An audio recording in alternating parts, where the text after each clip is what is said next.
சரணாலய பக்தர்களுக்கு என்னுடைய இனிய காலை வணக்கங்கள். போன வாரம் வரைக்கும் நாம் ஆண்டாள் சூடி கொடுத்த சுடர்கொடியாக ஆன விதம், பிறகு பெரியாழ்வாரினுடைய விஸ்வரூபம் எடுத்த கவலை, இவற்றையெல்லாம் பார்த்தோம் இல்லையா? மேற்கொண்டு நாம் தொடரலாம். குழந்தை பருவத்திலேயே கண்ணனுக்கு வெண்ணெயூட்டி மகிழ்ந்தாள் என்று நாம் பார்த்தோம். ஆண்டாள் குழந்தை பருவத்திலிருந்தே கண்ணனுக்கு வெண்ணெய் ஊட்டி மகிழ்ந்தாள் என்று பார்த்தோம். வெண்ணெய் என்பது பற்றற்ற தன்மையை காட்டிக் கொடுக்கும் ஒரு விஷயம். நம்முடைய மகாபெரியவர் கூட தன்னுடைய அனுகிரக பாஷ்யம் என்று சொல்லக்கூடிய அனுகிரக உரையிலே நமக்கு இதை பற்றி சொல்லும் பொழுது, பாலில் இருந்து தயிர், தயிரில் இருந்து சிலுப்பப்பட்டு, அந்த தயிர் சிலுப்பப்பட்டு மோராகி வெண்ணெய் விடுபடுவது, பிறகு நெய் என்று நெய்யினுடைய கதை ஒன்றை சொல்லும் வகையில் மிக அருமையாக விளக்கியிருப்பார். வெண்ணெயை கண்ணன் விரும்ப காரணம் என்ன? பற்றற்ற அனைத்தும் என்னை வந்தடையும் என்ற தத்துவத்தை உணர்த்துவதுதான் அது, வேற ஒன்றுமல்ல. அதுபோலதான் வாழ்க்கையில் நாம் எல்லோரும் தயிர் கடையப்படுவதை போல கடையப்பட்டு அல்லாடி அவதிப்பட்டு அல்லல்களுக்கெல்லாம் உள்ளாகி பிறகு வெண்ணெய் விடுபடுவது போல வேறாக நாம் விடுபட்டு இறைவனை அடைய நாம் தயாராகி விடுகின்ற நிலை அது. இதெல்லாம் அறியாத பெண்ணா என்ன ஆண்டாள்? அவள் மகாலட்சுமி ஸ்வரூபமாச்சே. இதுதான் அந்த சூடி கொடுத்த சுடர்கொடி கான தத்துவமும் இதேதான், கதையும் இதேதான். கோதையை பார்த்து விஷ்ணு சித்தர் உரிய பருவத்திலே நல்ல வரனை தேடி உனக்கு மனம் செய்து விடுத்து விடுவதுதான் சரி என்று சொல்லுகிறார். உடனே கோதை, திருமணமா? எனக்கா? நான் கண்ணனின் தாசி, கண்ணனுக்கென்று உரியவள், கண்ணனுக்கென்று வந்தவள், மானுடனுக்காக அல்ல என்று அழுத்தம் திருத்தமாக சொல்கிறாள். பெரியாழ்வார் இவற்றை கேட்டுவிட்டு தூக்கத்தை தொலைத்தார். கண்ணனோ அதிசயங்களுக்கெல்லாம் அதிசயம், தேவர்களுக்கெல்லாம் பெரிய தேவன், பரம்பொருள், ஒரு பெரிய பரம்பொருள். அவனை பக்தி பண்ணும் பாவமும் பக்தி பண்ணக்கூடிய ஒரு சந்தர்ப்பமும் கிடைத்ததே என்று திருப்திப்படு என்று சொல்கிறார். ஆனால் பெரியாழ்வாருக்கு எப்படி தெரியும் அவள் அம்பாள் அவதாரம் என்று? அவனை அடைய வேண்டும் என்றெல்லாம் கனவு காணாதே, இது நடக்கக்கூடிய விஷயம் அல்ல என்று நடுங்கிக் கொண்டு அவளிடம் சொல்கிறார். பிறகு, பெருமாளே, உன்னுடைய கதையை திரும்ப திரும்ப சொல்லி சொல்லி கோதை இடத்தில் நானே தீராத ஒரு எல்லையில்லாத ஆசையையும் கற்பனையையும் நான் வளர்த்து விட்டேனோ தெரியலையேப்பா. பெருமாளே, என்னை மன்னிச்சுக்கோ. அவ பாவம், அவர் ஒரு சிறு பெண், அவளுக்கு எதுவும் தெரியாது, அவளை மன்னித்து விடுப்பா என்று புலம்புகிறார். ஆனால் கோதையோ, நான் தான் பாவை நோன்பு நூற்கப் போகிறோம் என்று திட்டவட்டமாக சொல்லிவிட்டாள். நான் கண்ணனை அடைவதற்காக பாவை நோன்பு நூற்கப் போகிறேன் என்று சொல்லுகிறாள். அந்த கவிதை நயம், சொல்லப்பட்ட விஷயங்களினுடைய விஞ்ஞானம், மெய்ஞான தன்மை, இவையெல்லாம் ஆச்சரியப்படும் விஷயமாக இருந்தது. ஒரு சராசரி கிராமத்து பொண்ணுக்கு இத்தனை ஆற்றல், இந்த சக்தி எப்படி சாத்தியம், எங்கிருந்து கிடைத்தது அவளுக்கு என்று எல்லோருமே வியந்தார்கள் அவளினுடைய பாசுரங்களை பார்த்து. அவளுடைய பாசுரங்கள், பாடல்கள் எல்லாம் கண்ணனை சென்று சேர துடிக்கும் சர்வசாதாரண பெண்ணினுடைய காதல் வெளிப்பாடு போல தெரியும். ஆனால் சூக்ஷ்மமான பொருள் என்னவென்றால், அந்த பெண் தான் ஜீவாத்மா, கண்ணன் பரமாத்மா. அந்த பரமாத்மாவை சென்று துடிக்கும் ஜீவாத்மாவினுடைய நிலையை பற்றித்தான் அமைந்திருக்கும் அந்த பாடல்கள். இதற்குத்தான் பிறப்பு வாழ்வு என்றெல்லாம் சொல்லுகிறாள் கோதை. ஆகவே தான் இவள் காரைக்கால் அம்மையார், மணிமேகலை, ஔவையார், பக்த மீரா இவர்களுக்கெல்லாம் முன்னோடி என்றே சொல்லலாம். ஸ்ரீவில்லிபுத்தூர் வடபத்திர சாயினுடைய கோயில் ஒரு பெரிய திவ்ய தேசம், ஒன் ஆஃப் த திவ்ய தேசம். 108 திவ்ய தேசங்கள்ல இடத்தில் ஒன்று. அது அமைந்துள்ள இடத்திற்கு மிக மிக அருகாமையில் ஆண்டாளுக்கு என்று தனி கோயில் ஒன்று இருக்கிறது. அது அபிமான ஸ்தலமாக அமைந்திருக்கிறது. இந்த தோற்றத்தை காண்பிக்கும்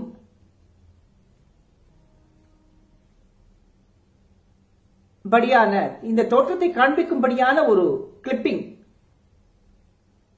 ஒன்று வருகிறது. அதை தொடர்ந்தே ஆண்டாள், அது ஆண்டாள் கோயிலுடைய என்ட்ரன்ஸ். அதை நுழைந்து அதில் போனால், உள்ளே போனால் ஆண்டாளினுடைய உட்புற கோவில், அதனுடைய தங்க கோபுரம், தங்க விமானம், இவற்றினுடைய காட்சிகளை நீங்கள் இப்பொழுது பார்க்கலாம். பாருங்கள்.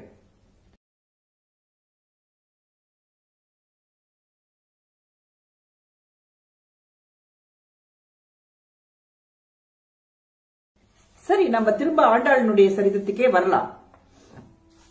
மார்கழி மாதத்தை வைஷ்ணவ மாதம் என்று சொல்லுவார்கள். கண்ணன் கீதையில் மாசானாம் மார்கசீஷா அகம் என்று சொல்லுகிறான். நான் மாதங்களில் எல்லாம் மார்கழியாக இருக்கிறேன் என்று சொல்லுகிறான். ஆண்டாளும் திருப்பாவினுடைய துவக்கத்திலே மார்கழி மாதம் பௌர்ணமி நாள், இது நீராட வாருங்கள் எல்லோரும் என்று கூப்பிடுகிறாள். கடவுளை அடைய கொஞ்சமேனும் மெய்வருத்தம் வேண்டும் என்பதை ஒவ்வொரு பாசுரத்திலும் அவள் குறிப்பிட்டு காட்டுகிறாள். அவளது 4வது பாசுரம் மிக அற்புதமாக, அதிலே மழை காட்சி, அதனுடைய விஞ்ஞான குறிப்பு, இவையெல்லாம் மிக அருமையாக அமைக்கப்பட்டுள்ளது. அந்த 4வது பாசுரத்திலே ஆழி மழை கண்ணா என்று துவங்கும் அந்த பாசுரம், இவளுக்கு இப்படி ஒரு விஞ்ஞான நாலேஜ் எங்கிருந்து வந்தது? அறிவியலை பற்றிய ஒரு புரிதல் அவளுக்கு எப்படி இருந்தது என்று எல்லோருக்குமே ஆச்சரியம்.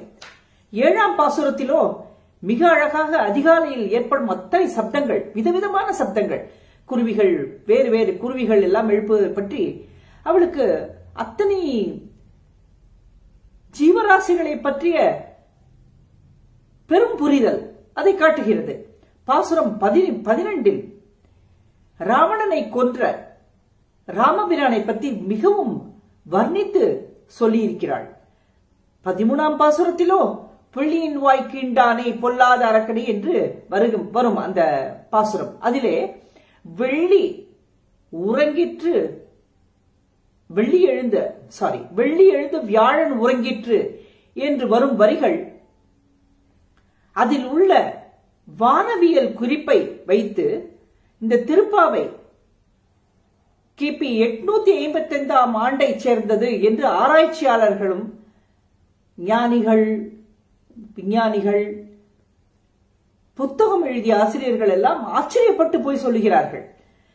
பலவிதமான பர்சானிபிகேஷன் உருவகப்படுத்தி பாடுவது, அதிலெல்லாம் மிக அருமையாக ஒவ்வொரு பாசுரத்திலும் காட்டியிருக்கிறாள். அதை காட்டிக்கொண்டே வந்த கோதை 23வது பாசுரத்தில் கண்ணன் எழுந்திருந்து வருவதை மழைக்காலத்தில் குகையிலிருந்து வரும் சிங்கம் போக்கு ஒப்பிட்டு சொல்லியிருக்கிறாள். 24ஆம் பாசுரத்திலோ அந்த பெருமாளினுடைய பல அவதாரங்களை பற்றி சிலாகித்து சொல்லுகிறாள். உலகம் அளந்தவனே, தென்னிலங்கையை வென்றவனே, சகடாசுரனை கொன்றவனே, கோவர்த்தன கிரியை குறையாய் பிடித்தவனே என்று மிக அருமையாக வர்ணித்திருப்பாள். இத்தனை சிறு பெண், அந்த சிறிய பெண்ணுக்கு, யங் கேர்ள், இவ்வளவு அழகாக ஒரு கவிதை நயத்தோடு வர்ணித்திருப்பது எல்லோரையும் பிரமிக்க வைக்கிறது.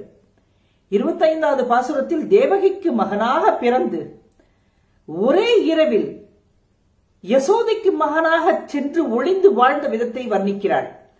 இப்படி ஒவ்வொன்றையும் பெருமைப்பட சொல்லிய அவள் அவனுடைய சரணத்தை வேண்டுகிறாள். இப்பேற்பட்ட இறைவனுடைய சரணத்தை நாடுகிறாள். ஒவ்வொரு விதத்தையும் சொல்லி எல்லாவற்றையும் விட 28, 29வது பாசுரங்கள் ஆகச் சிறந்தவை. ஆங்கிலத்திலே ஐசிங் ஆன் த கேக் என்று சொல்லுவோம். அப்படி அமைந்த பாசுரங்கள் இரண்டும், அதாவது துவயம் மந்திரம், சரமஸ்லோகம் இரண்டுமே வைணவர்களுக்கு மிக மிக முக்கியம். இவைகளின் முதல் பாதியை 28வது பாசுரமும் பிற்பாதியை 29வது பாசுரமும் விவரிக்கிறது என்று அறிஞர்கள், பல புத்தகம் எழுதியவர்கள், ஆசிரியர்கள் எல்லாம் ஆச்சரியப்பட்டு போய் சொல்லுகிறார்கள். எப்படி இந்த பெண்ணிற்கு இவ்வளவு தூரம் அதை அருமையாக பொருத்தி சொல்ல முடியும் என்ற ஆச்சரியம் அவர்களுக்கு. ஸ்ரீமன் இப்போ ஸ்கிரீன்ல வருது அந்த ரெண்டு ஸ்லோகமும், துவய மந்திரமும் சரம ஸ்லோகமும் பாருங்க. ஸ்ரீமன் நாராயணா சரணோ சரணம் பிரபத்தே ஸ்ரீமதே நாராயணாய நமக. இது துவய மந்திரம். பெரிய பிராட்டியாரை முன்னிட்டு பெருமாளினுடைய 2 திருவடிகளையும் பற்றுகின்றேன். இவர்களின் சேவையில் என்றென்றும்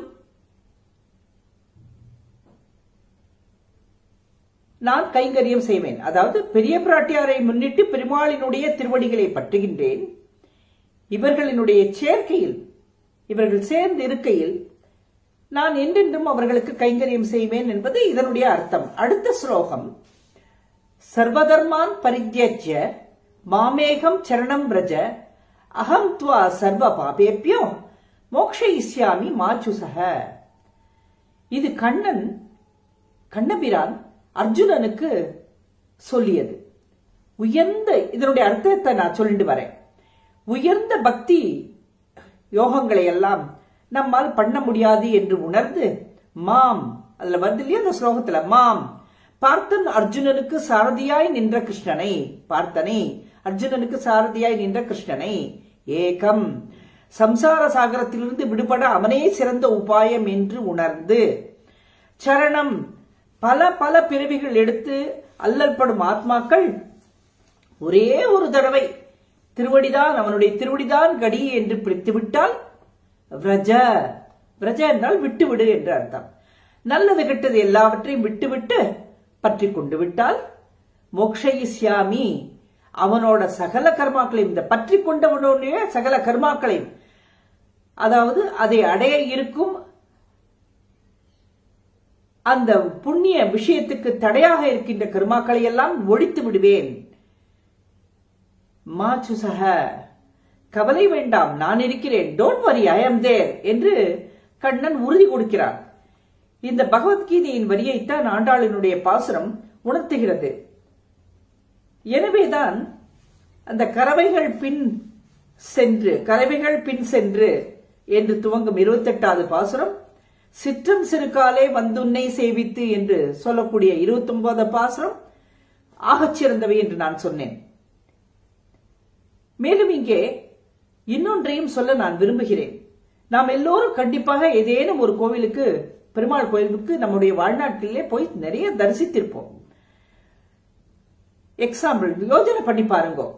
திருப்பதி வெங்கடாஜலபதி பெருமாள், காஞ்சி வரத பெருமாள், திருவல்லிக்கேணி பார்த்தசாரதி பெருமாள், ஏன் உப்புலியப்பன் கோவில் கும்பகோணத்தில் இருக்க பெரிய பெருமாள், நிறைய பேர் நாம் சென்று தரிசித்திருப்போம். நமக்கு வாழ்க்கையிலே அந்த பாக்கியம்லாம் கிடைத்திருக்கும்.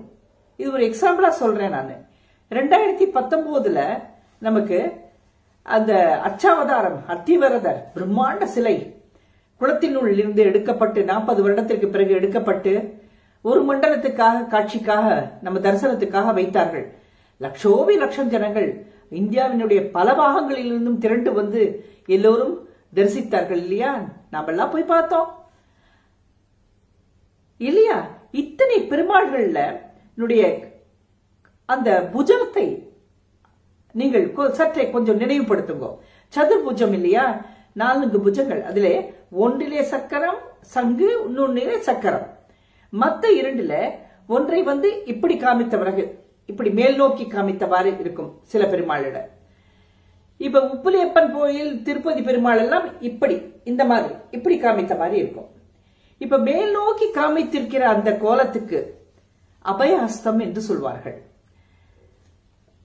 இன்னொன்று கீழாக தன் பாதத்தை நோக்கிய வண்ணம் கையை காண்பித்திருப்பதற்கு வரதஹஸ்தம் என்று சொல்வார்கள்.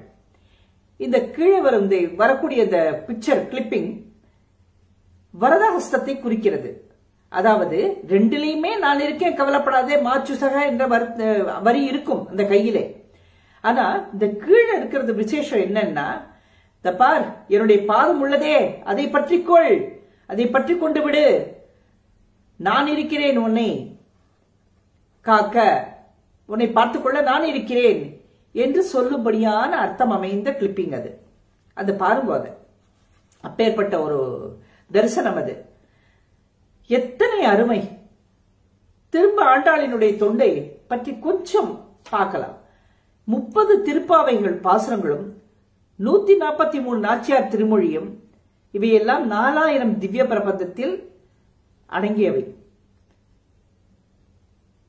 474வது பாசுரத்தில் 4000த்துல மொத்தம் அந்த 4000த்துல 474வது பாசுரத்தில் இருந்து 503ஆம் பாசுரம் வரை திருப்பாவையும் 504வது பாசுரத்திலிருந்து 646வது பாசுரம் வரை நாச்சியார் திருமொழியும் சேர்க்கப்பட்டு உள்ளன, இடம்பெற்றுள்ளன.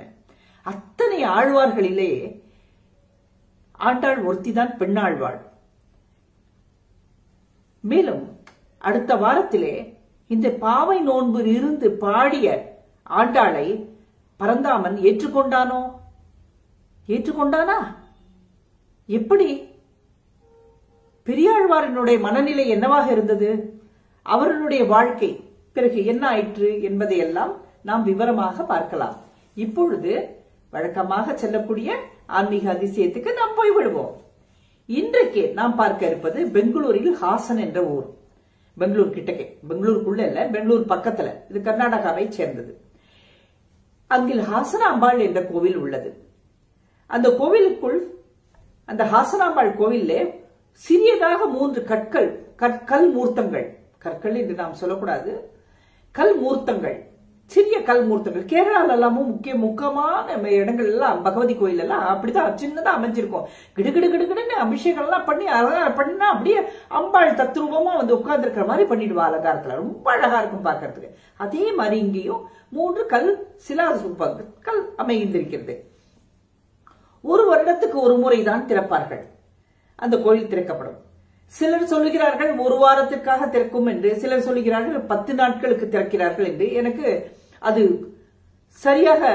சரியான குறிப்பு தேடினேன், எங்கேயும் கிடைக்கவில்லை. ஆக கூடி ஒரு ஸ்ட்ரெச் ஆஃப் டேஸ், ரைட், 10 டேஸ்க்குள்ள திறப்பாங்கன்னு வைங்களே, திறந்திருக்கும். பிறகு திறக்க மூடி விடுவார்கள், அவ்வளவுதான்.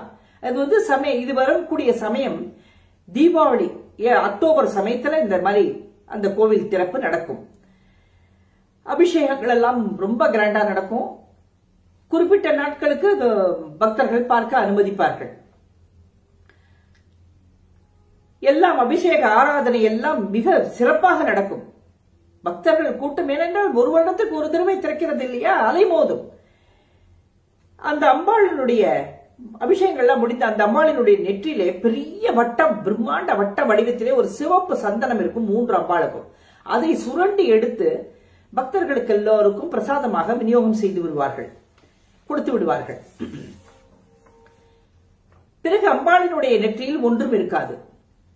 பக்கத்துல உள்ள ஒரு விளக்கு, பெரும் விளக்கு, பெரிய விளக்குல நிறைய நெய்யை விட்டு திரியை எல்லாம் ஏற்றுவார்கள்.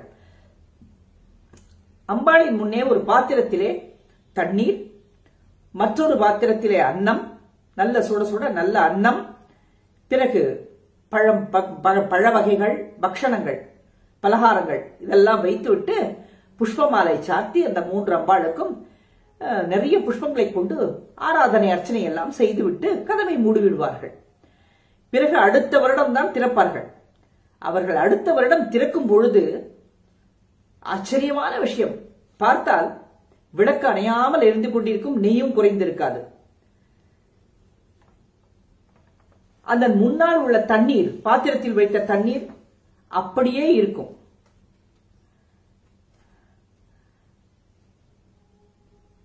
அந்த அன்னம், அந்த பலகாரங்கள் தொட்டால் சூடு, அந்த உஷ்ணம் இருக்கும். அந்த பூக்கள், அர்ச்சனை செய்த பூக்கள், அந்த மாலை, இவைகள் எல்லாம் அப்படி ஃப்ரெஷ்ஷா அன்னைக்கு போட்ட மாதிரி இருக்கும். வாடியே இருக்காது, கொஞ்சம் கூட வாடி இருக்காது. இது எப்பேற்பட்ட ஒரு விஷயம் பாருங்க.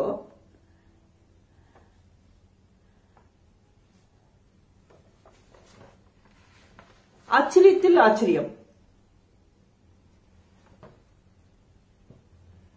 நமக்கு பல விஷயங்கள்ல நம்மளால் சயின்ஸ் ப்ரூவ் பண்ண முடியாது, பழைய சாஸ்திரங்கள் இந்த ஓலைகள் சோடியெல்லாம் போய் பார்த்தாலும் கிடைக்காது. அந்த மாதிரி அந்த தனித்துவம், அந்த அதிசயத்தினுடைய தனித்துவம் அந்த கோவிலுக்கு, அந்த அம்பாளுக்கே உரித்தது. நாம் பார்த்து மகிழலாம், அனுபவிக்கலாம். ரொம்ப ஆராய்ச்சி பண்ணி போய் கண்டுபிடிப்பது கஷ்டம் என்று கூடிய சில விஷயங்கள் எல்லாம் இருக்கின்றன. அதில் இது ஒன்று. இந்த கோவில் பெங்களூரிலிருந்து 3.5 மணி நேர பயணம் நினைக்கிறேன். 3.5 மணி நேரத்துக்கு ஸ்டேஷன் இருக்கு. ஸ்டேஷனுக்கு கிட்டக்க ஹாசன்கிற ஸ்டேஷன் இருக்கு. ஸ்டேஷனுக்கு பக்கத்திலேயே, ரொம்ப தூரம் இல்லை, தொலைவில்லை, போய் பார்த்து விடலாம். 3.5 மணி நேரம் பிரயாணம் பெங்களூரிலிருந்து. எல்லோருமாக நம்ம கிட்டதானே இருக்கு கர்நாடகால. சமயம் கிடைக்கும் பொழுது, வாய்ப்பு கிடைக்கும் பொழுது சென்று பார்த்து தரிசனம் பண்ணி மகிழ வேண்டும் என்று உங்களை வேண்டிக் கொண்டு இந்த வார எபிசோடை நான் நிறைவு செய்கின்றேன். அடுத்த வாரம் நல்ல விஷயங்களுடன், நல்ல ஆன்மீக அதிசயங்களுடனும், ஆண்டாளை பற்றியும் பெரியாழ்வாரை பற்றியும் அருமையான சமயங்கள்ல சமாச்சாரங்கள், வீடியோ கிளிப்பிங்ஸ் எல்லாம் இருக்கிறது. நாம் பார்த்து மகிழலாம். காத்திருங்கள். ஜெய் ஜெய்சங்கர, ஹர ஹர சங்கர, ஜெய் ஜெய்சங்கர, ஹர ஹர சங்கர, ஜெய் ஜெய்சங்கர, ஹர ஹர சங்கர. பெரியவா சரணம், பெரியவா பாதமே தொடும்.